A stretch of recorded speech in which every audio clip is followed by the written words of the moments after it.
Want to welcome everybody into another edition of Wager World Sports, and we have what we've been talking about for weeks. We've got the New York Knicks preview with the specialist Eddie Papo, okay, and of course my colleague Eddie Ferrone. And what we got here tonight is we're going to give you the New York Knicks 2023-24 preview, and we're going to go into a couple of different places. We've got Joel Embiid trade rumors all day today, so we've got a lot of stuff to bring to you here today. So I want to welcome in Mr. Specialist Papo, and tell us what you think of the Knicks this year. You have anything here right off the bat that is standing out here for this team? Hey, what's up, guys? Thank you for including me in Wager World Sports. I'm very big on the Knicks this year. I think they're just really deep, and I just feel like we have a few players that are just going to take it to the next level. I might go on a limb here. I think they're going to finish third in the East. I think it'll be close, but I think they could pull a third in the East this year. So very similar to what we're looking at from last year, where they got into the top four. You're looking at a third. Obviously, if we're NBA previewing here, you got the Bucks and the Celtics up front. I think you could put them 1-2 either way. We can make the argument. I like the Celtics are so deep with that, big four, and then of course Giannis and Lillard together is unbelievable. So you're really looking at the East. It is wide open. We just said a little while ago, between 3 and 7, 3 and 8 in that East, anything can happen. Now, I can make the argument, hey, listen, that Miami team beat the Knicks last year, so are they a little better? Was that an aberration that what we saw with, Cleveland? Is Cleveland better than the Knicks? There's a lot of stuff. Then, like I said, there's some up-and-coming teams in Detroit and Orlando there. So there's a lot of stuff. And I think, I'm not going to disagree, and we'll get into the debate of whether the Knicks can really finish in third.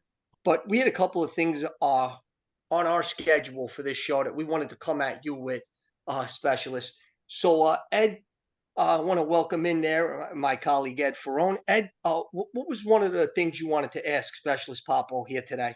Yeah, so first thing, Ed, I just wanted to thank you for your service. In all seriousness, it takes a lot of courage to do things like that. So thank you for your service, all kidding aside. As for the Knicks, I don't disagree with you that they can finish third. I wanted to bring up a specific player because for me, this is one of the players that, I don't want to say cost them, things, but to me, he's just not a winning player. So let me get into Randall for a minute. Obviously, still a pretty young player, 28 years old. His AAV is $29 million a year. Last year, good season. When we talk about numbers, 25.1 points per game, 10 rebounds a game, 4.1 assists a game, 46% from the field, 76% free throw shooter, right? Those are really, really, really good numbers. Here are my issues. He took the 7th most threes in the NBA last year.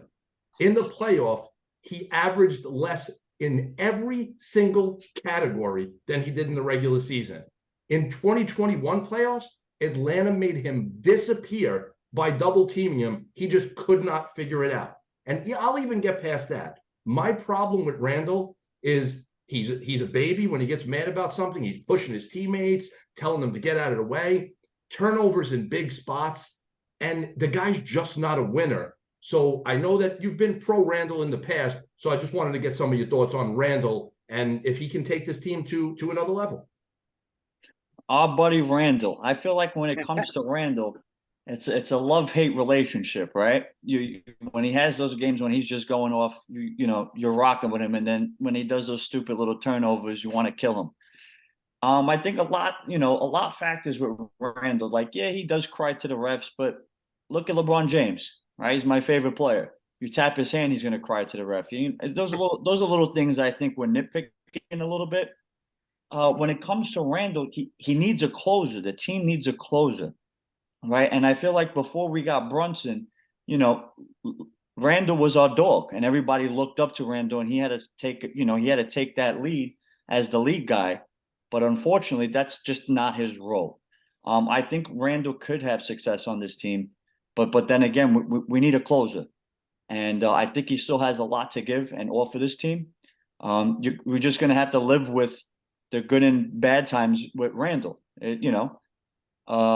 But I'm a fan of Randall. I know, I agree. And I just, before I throw it back to Craig here, so going back, it's all the stuff you said about Randall. I do agree with some of those things. I just have two questions for you. So the team as is right now, no trades, no nothing. The team as is right now, you're saying a 3 seed in the East, which I don't disagree with. Where do you figure in a playoff run with this team? How many rounds? Same team, no trades, no nothing. They do the 3 seed. Where are they going? So if I'm predicting them being the third team in the East, they're going to have what a successful season. And I think that has to come with the stepping up of Barrett, Grimes, and our defense. And if that were to happen, I believe this team is easily going to the Eastern Conference Finals. Okay, so Eastern Conference Final. And my second question is, and my final question, then we'll turn it over to Craig here, is Tibbs the coach to get the team to that level? I keep going back and forth with this.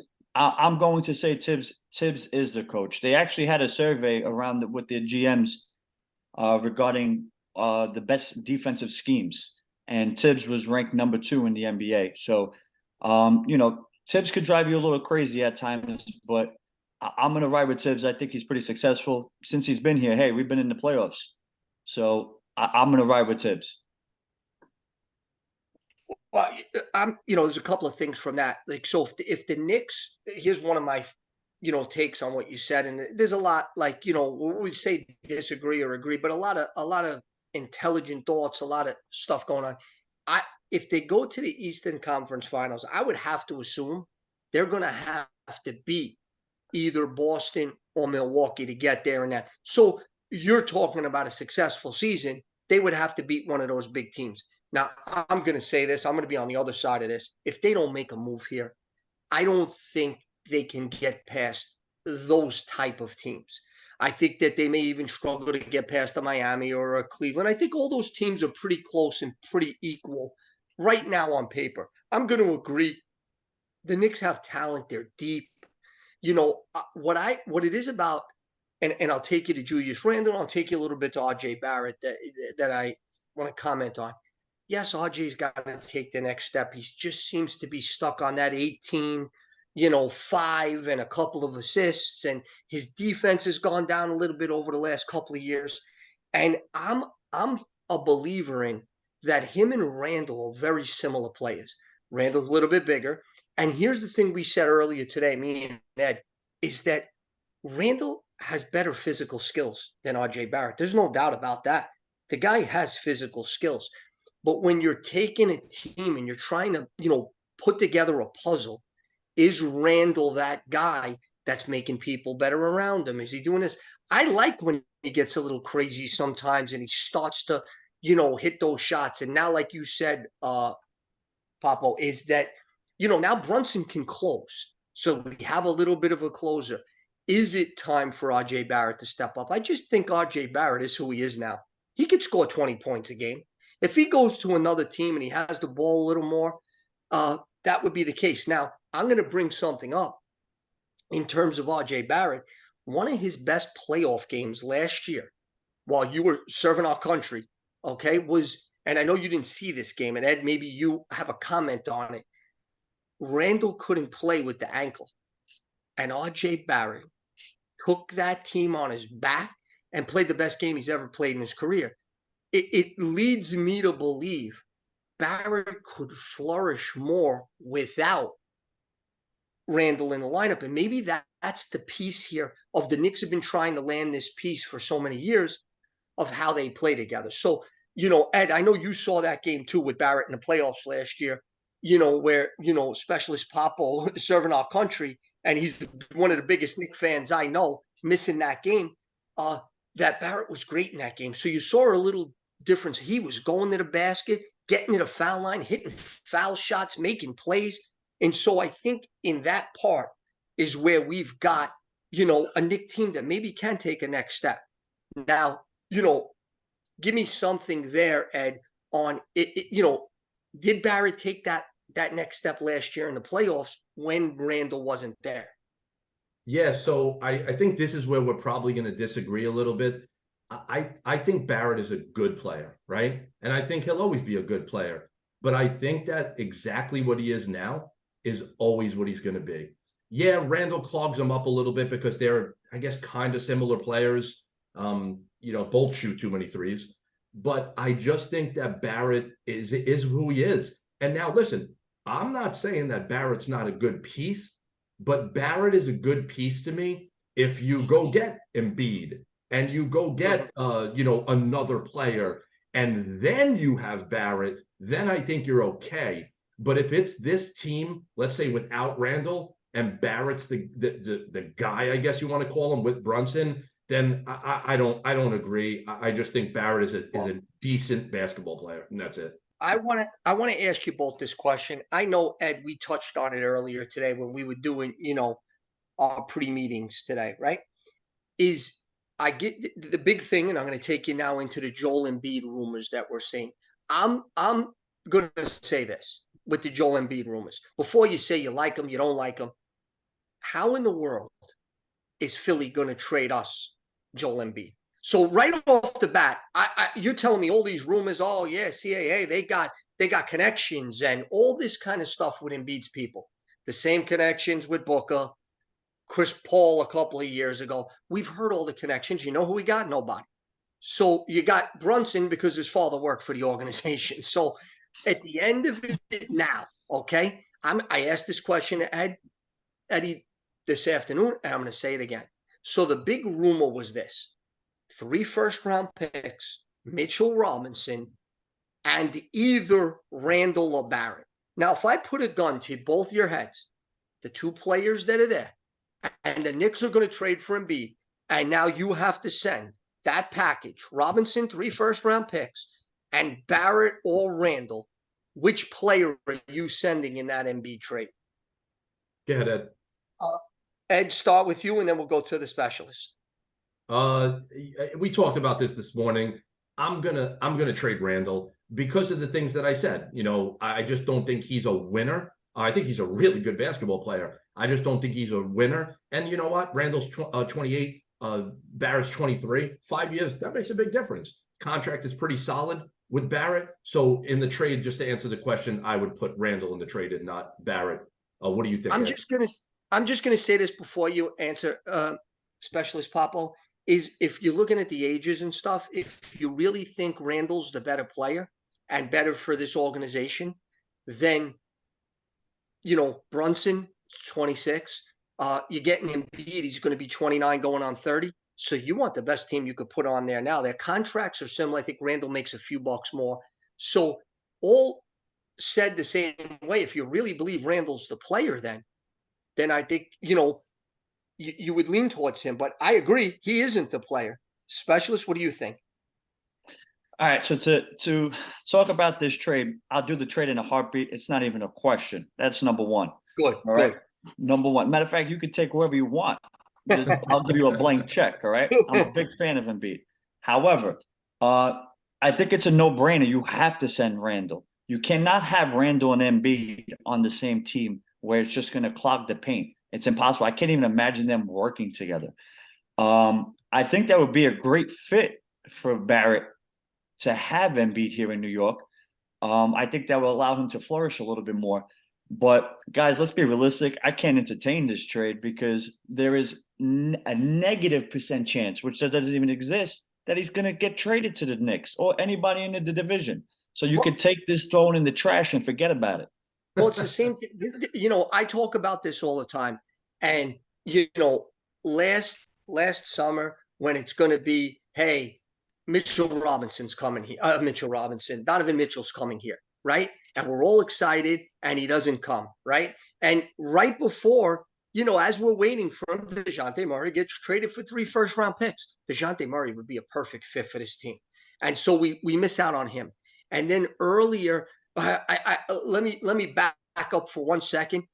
So when you were there in the military and that trade deadline is happening and, we're thinking, here comes maybe a move, I'm rooting for Zach LaVine to come to the Knicks. And then obviously the trade deadline passes and I'm like, thank God they didn't get him. What was I thinking?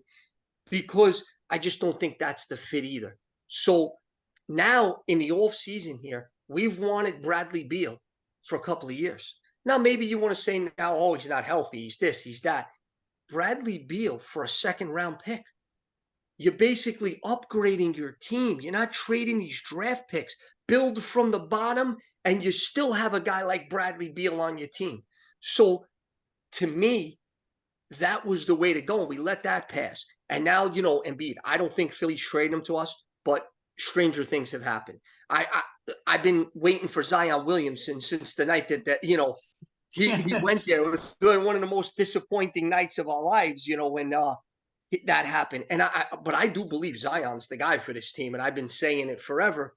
But you know how these contracts. If Zion's unhappy and he says, "I only want to go to the Knicks," Knicks have packages to impress people.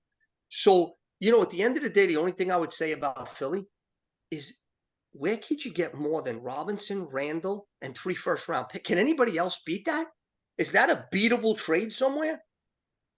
I mean, maybe unless they say, "Hey, I'll make." I'll trade Zion for Embiid, but I don't think that's the case. So, in all of this now, the Knicks, they have to make some type of move because, okay, running it back, 3rd seed, Papo's high on this team.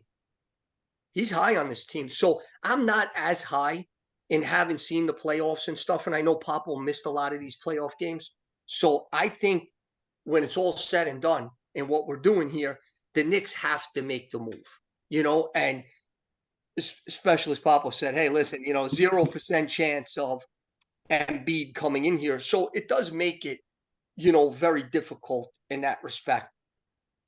What I want to do is I want to, kind of change it now to opening night here. Knicks are going to be at home, and they're taking on. I mean, you talk about a tough first home game here. You got the Knicks at home against these Boston Celtics. Porzingis coming back to the Garden. You got Tatum. You got Brown. You got another guy that I read. Hey, the Knicks were in on Drew Holiday till the end, and again, another guy slips through our fingers. So, what are you guys looking at? Do you have some props? Do you have some picks for opening night? We'll start with you, Specialist. Do you have anything exciting for opening night here? Maybe Porzingis for 50? I wish I could do that, right? I'm so excited for this opening night. Man, I've been away for a while, so like you mentioned, I missed Knicks playoffs. So now that I'm back home, I'm ready to go. I'm fired up. Believe it or not, the last 10 times the Knicks played the Boston was 4 of 10 against the spread against the Knicks. So I think it's gonna be a lot closer than a lot of people think, even though Boston Celtics is overloaded here.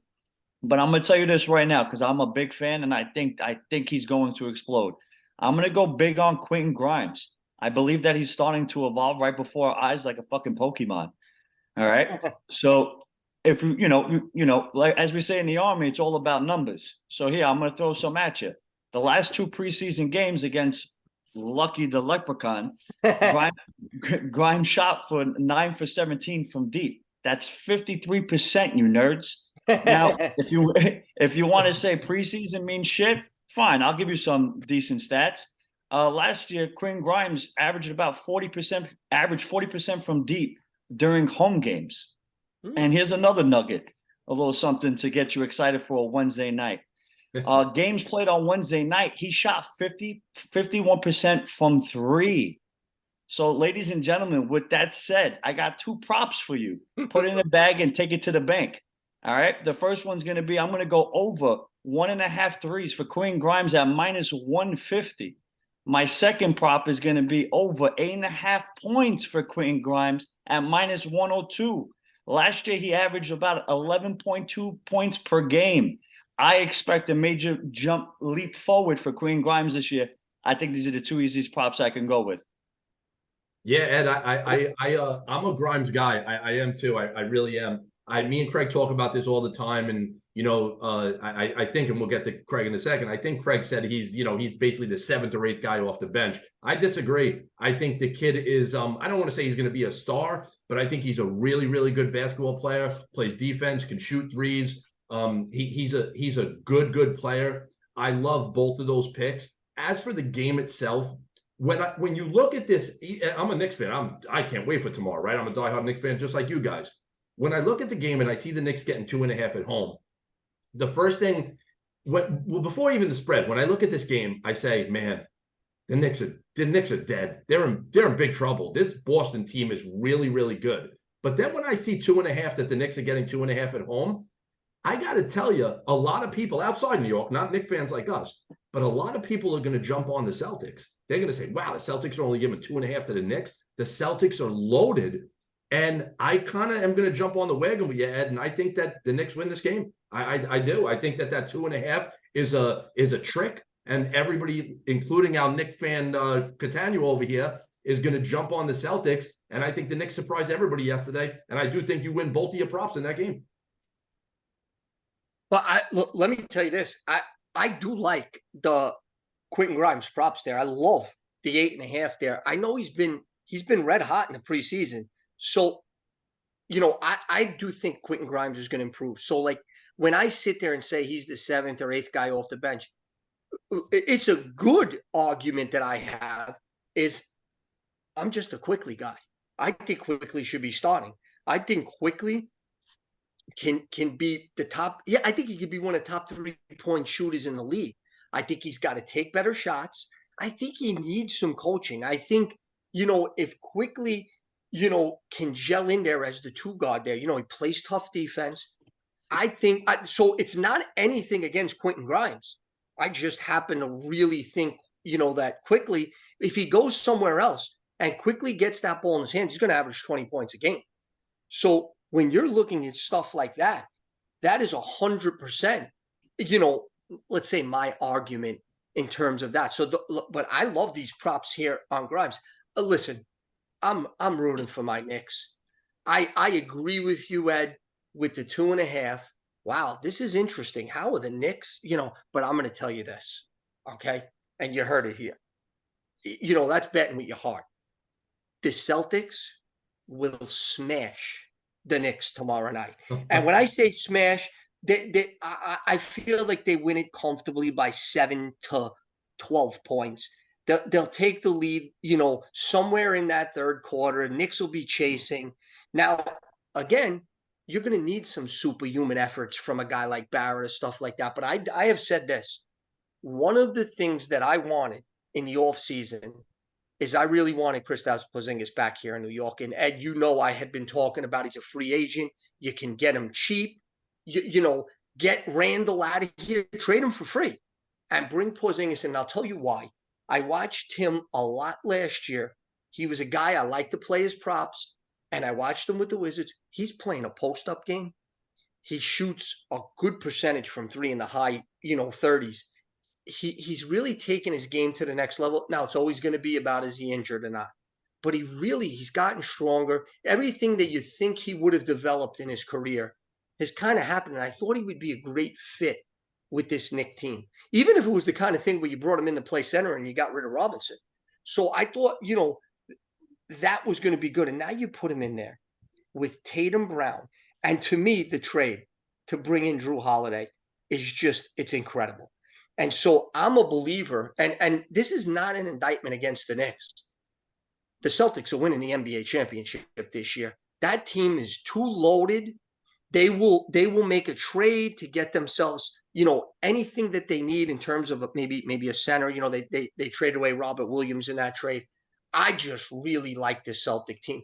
I understand you can make an argument for Jokic there in Denver, and I know you can make the argument that the 2 best players in the world might be on the same team in terms of Giannis and, Damian Lillard. But I really like the fits in this Boston team. But I will say this. Tatum has blown up in a lot of big spots. So I don't trust him as much, but he's got help on both sides. Brown, Porzingis, there's a lot of guys that can carry you. And Drew Holiday is just a big clutch player. So when you take all that into account, I'm going to go with the Celtics. I think they're going to win this game. I'm going to be rooting my heart out for the Knicks. But I'm going to be realistic here in my evaluation, and I just think this Celtic team is just too much.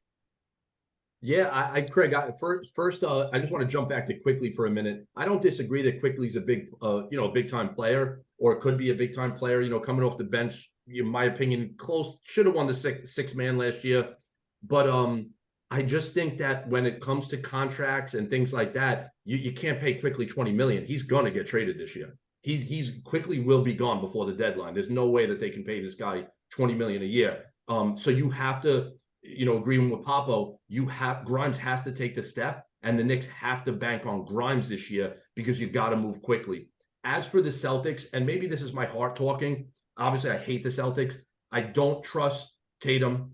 Porzingis always gets hurt. I don't see them being that good. I think the Suns would have something to say about them winning the championship. Obviously, the defending champion Nuggets. I think Milwaukee, now adding Lillard, would definitely have something to say about them being good in the East. And sometimes, and I can't explain it, when you're good against the team, you're just good against the team. And the Knicks have been really successful against Boston. And I think that, listen, I know I might sound crazy now. People probably think I'm nuts, but I think the Knicks could beat them in a series to maybe get to the Eastern Conference Finals, like Papo said. What are your thoughts, Papo, on everything that happened right there? You took the words right out of my mouth, Ed. Literally. Like I said, since I can remember, every time we play the Celtics, we're always the underdog. But at the end of the day, it's pretty much a close matchup. Like I said, they went 4 for 10 against the spread. So I agree with you, Ed. I think it just has something to do with the matchup. We always play Boston really well. I mean, there's a reason why the opener is Boston at the Garden. So maybe the Celtics. I mean, yeah, the Celtics should win. They're a good. This team is pretty stacked up, but we're also a deep team. Once again, we are defensively great coached. So I think we can beat them. Even like going to the Eastern Conference Final, that's a team we could beat. I would rather play them than Milwaukee to go. Me too. So I think tomorrow we have a great chance. And the whole quickly thing, it's such a listen. The Knicks been patient. All right. You see all these people getting traded, and you keep saying, why not the Knicks? Why not the Knicks? I mean, that's all we've been doing. But I like what they're doing here. They're building something slowly. A trade is going to happen. It's not even a question. Believe it or not, I think they might keep quickly and pay him the $20 million because he just brings that energy and spark. And sometimes it's those little things that you can't teach or replace, right? An example like Marcus Smart, right? That's something you need for a championship team. But a trade 100% will go down because they have to. They don't have a choice between all the young assets and the draft picks that they have. We just got to keep out and see who is going to be. I'm hoping Donovan Mitchell. I think Donovan Mitchell is the puzzle piece for this team. But fuck the Celtics, all right? And I think we have a great chance tomorrow. Well, let me just give you one last thing before we wrap up. Is that the 4 and 6 against the Celtics against the Knicks? And again, I'm saying this nicely or F the Celtics, the whole bit. But listen to me right now. It's not with Porzingis and it's not with Jrue Holiday. You mentioned something so important. Okay, so important. Wow, the Celtics traded away Smart to get Porzingis, right? That's a little questionable. And I just told you how much I love Porzingis, but Smart is one of those intangible guys that it's like you can't replace him. And he could score 17, 18. He does it all. But here's the thing. If there's one guy in the NBA that has those intangibles, everything that Smart has, and does it better, there's only one other guy I can think of in the NBA, and his name's Jrue Holiday. So they got Holiday, and they got by trading Robert Williams, who's never on the court. So Robert Williams is a talent, right? Pretty much the same thing as Mitchell Robinson. So at the end, I just think this is a strong Celtic team. And again, you guys haven't seen Kristaps Porzingis. You're going to be a little bit impressed. You're going to see all these things. Brown and Tatum together weren't. It was fitting, but the stuff around it just wasn't perfect. So now with that big 4, we're going to see if this Celtic team is front. I don't think, and I'll be honest with you, I don't think tomorrow night's going to decide whether the Celtics are the best team in basketball or the Knicks are for real. I don't think that's going to decide it because, give me 10 games. Let me see what's happening. But I do believe this. And listen, there's no bigger Knick fan than me. And Ed, you said this to me, and I said, if this happens, I'm going to be pissed, and I am. Hey, Craig, let's run it back. They ran it back, and I don't want to hear about DiVincenzo. Yeah, I don't want to listen to it, okay? Oh, he shoots 30-something per day. He plays hard. Yeah, so does Josh Hart. And again, Papo, you didn't see this in the playoffs. Josh Hart grew on me through 10 games because you just see the hustle, you see the desire, you see it all, you like him. But after in that 11th game, you realize, oh wow, he doesn't really have much talent. Like he's doing it all on grit, hard work. And there isn't any kind of, I don't want to say superstar talent, but he's not a great shooter. He's not a great passer. He's, pretty good rebounder, but he does a little of everything. So his intangibles are fantastic. But when it's 30 minutes of those intangibles, it's a little much. When it's 21, it's fantastic. So now you're bringing in DiVincenzo, the same type of thing. He's gritty. He's this. It's going to win the Knicks some games. But when you match up later on, it makes it tough. Now, DiVincenzo could shoot the three. There's no doubt about that. Quickly, Grimes. So the Knicks are 100% going to be a very good team. But my thing is, we need that one move. Embiid. You said Donovan Mitchell. I'm going to just say this, though. I don't know that they could have done this. But isn't Donovan Mitchell and Damian Lillard kind of the same player? So they're both, let's say that 6 feet range, 6'2", if you want to say for Mitchell or something like that. And defensively with Brunson and, Mitchell in the backcourt. So why did we, and Mr. Popo, I know you love Lillard. Why would the Knicks not? They were never in on Lillard. So, if you say Mitchell's the perfect fit, then why wasn't Lillard any kind of a fit? Well, his main destination was to go to Miami, right? Miami, yeah. And, at the end of the day, we don't know what happens behind closed doors. Maybe he doesn't like New York.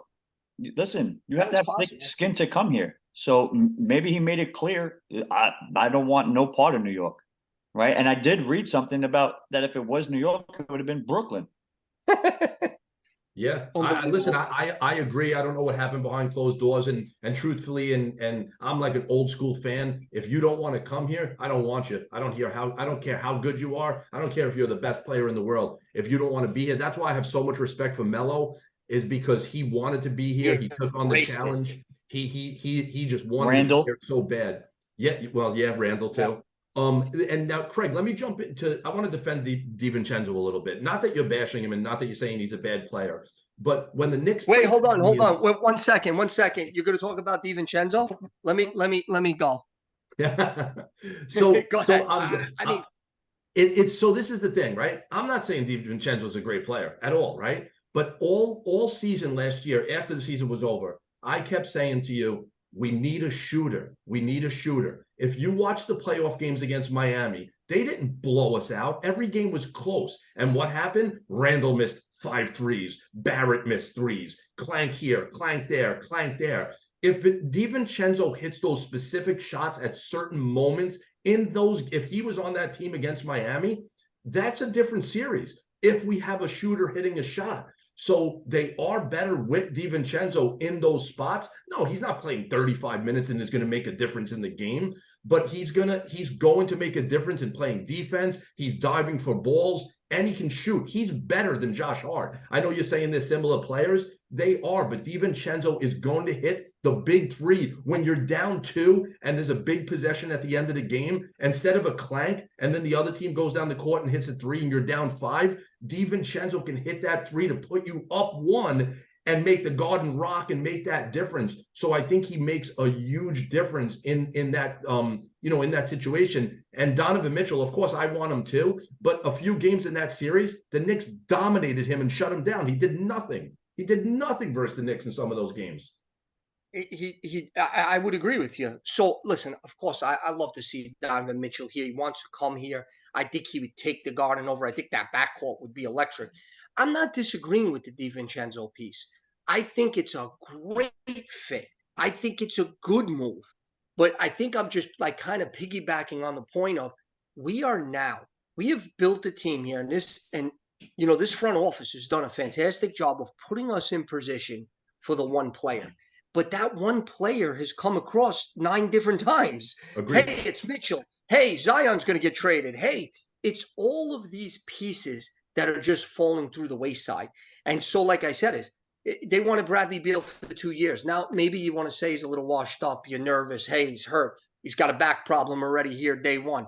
So I do think it's those things that it is, and I don't want to sit there and kill it, but I want to piggyback on something here. Uh, was mentioned a little earlier. Ed, I don't know if the fans out there know, but you're moving to Arizona in a couple of days, and you're going to be out there. So whereas we have a little bit of a New York-based show here, all right, we're going to get a nice Arizona feel. So here's one of the things that we talked about this here, and Mr. Popo, specialist, you didn't see the playoffs last year. Let me be the first to tell you this, and this is going to really disappoint you. Kevin Durant is done. Okay, Kevin Durant is done. I think And he if fell you, off his chair. I think he yeah, fell off let his me chair. tell you this though. Hold on. He's still going to average 20 points a game or whatever, but here's the difference. And I'm bringing this to you in real terms. The Kevin Durant, what made him great was he's about a 52, 53% shooter. He's got that little jumper. It's good. I never saw him, and Ed backed me up on this because he missed this stuff. He missed so many open shots. He shot 7 of 25 in playoff games. You never saw Kevin Durant do that. He looked old and he looked slow. Now, I want you to just watch it through a couple of games because you may have heard it here first that he's now a step slow. I will tell you this, though, and I know we had this argument the other day, and D Booker might be Devin Booker there might be one of the top. He's closing in on that top 10. I know I started to tell you maybe he's better than Embiid, maybe he's better here. He's closing in. He was so dynamic in the playoffs, so he's doing it all. And so he shoots at an unbelievable percentage. He was that hot in the playoffs. But Durant looked slow and he looked old. And I think it might be father time catching up on him. Not everybody's LeBron James, who I'm looking in the background right here, and I just keep seeing him do things as the Laker Nuggets game is on in the background. So just so you know what there is, my boy is going out there to Arizona. He's going to get a firsthand look at that big three. That keep an eye out there, specialist Popo, that Kevin Durant is on a big downslide. You might have lost all your followers with that comment. Yeah. Well, we're gonna lose a couple more then because I am totally I hope he's listening, even though he's probably not. I'm not just gonna be silly here. I can't stand Durant. Well, I can't stand Durant now. You know when I loved Durant? I loved Durant when he played for Oklahoma City, and every game he walked over to the sideline and he hugged his mom. That's the Kevin Durant that I loved. All of a sudden, I don't know what happened. Well, actually, I do know what happened. He got traded to Golden State, and everybody started calling him a front runner. You have to go play with these people and this and that. And he took that personally, right? He's very sensitive, Durant. And he took that personally. And then he turned into or thinks he turned into some kind of tough guy. Now he's fighting with media. He thinks like who he is. He's fighting with fans on Twitter. I can't stand him. Again, Durant, if you ever listen to this video, you are a front runner. You're one of the best players ever, but you're a front runner because champions like Jordan and other people, they say, I don't go anywhere. You come to my team because I'm a winner and I'm going to win. And you are a front runner and you are finished. You slipped on water last year in the playoffs and you couldn't play for 3 games. He's finished. He's washed up. Devin Booker's the best player on that team. Durant's lucky if he plays 50 games this year. Not even a question. And specialist, you might have to go back and look at some of those games because he was brutal. I might have to. I might have to because I'm just speechless. I can't believe it. I know. Yeah, I mean, I'm not a fan of him. I lost all respect when he got, when they got swept over there, and I mean not swept, but when they lost to Warriors and then went to the Warriors the next season. So I lost all respect for him. But I think you guys are going on an overreach here of saying that he's washed up and a bum. I mean, it was a new system, right? Here's the thing: is washed up is a strong word because obviously he still has talent, but he is on a large decline, and he's lucky. Listen, D-Book and Beal and him, he still can make a play. He could pass the ball. He rebounds, but it was he was a step slow. He couldn't get jump shot off the wrong way. He was missing wide open shots. Now, maybe it was just in his head. Maybe he was having problems. Maybe something was in his life. I don't know. But he was not very good in the playoffs last year. And we'll see this year, here coming up. later tonight, we'll really see what he's about. And I don't know, as we're sitting here now, if Beal is playing, he had a back problem. And then they were even talking about Booker not playing. So if it's up to Durant tonight and he's got that ball in his hands all night, you'll get a good chance to see. But, you know, moving on, the specialist here gave you two great props. We're going to have those props posted today. Now, before we really go here, is there anything from a betting perspective yesterday, for tomorrow, that you saw that you were interested in? I'm always an assist man. I looked at some of the assists. I did look at Mitchell Robinson, 6.5 points. Obviously we know he's only dunking. He gets but that 6.5 is an interesting number. I know that you got the assist. The assist looked high. Barrett was 2.5. I think Randall was 3.5. I didn't see anything particularly that I happened to love in that game. I know we went over it and the points were a little bit high, but I'll tell you something. I think you're onto something with that Quentin Grimes, 1.5 threes and the 8.5 points.